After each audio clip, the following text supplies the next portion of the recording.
আসছি জমিতলফলা মাঠ থেকে, খাগড়াছড়ি থেকে অদূত ভূঁইয়ার সৈন্য সেনারা আসছে এখানে আজকে অনুষ্ঠানে যোগ দেওয়ার জন্য।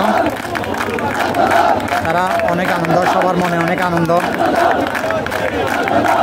অনেক দিন পর আনন্দ উল্লাস করে তারা আজকে মনে হচ্ছে যে সরকার পতন হওয়ার পরে আজকে প্রথম এই বড়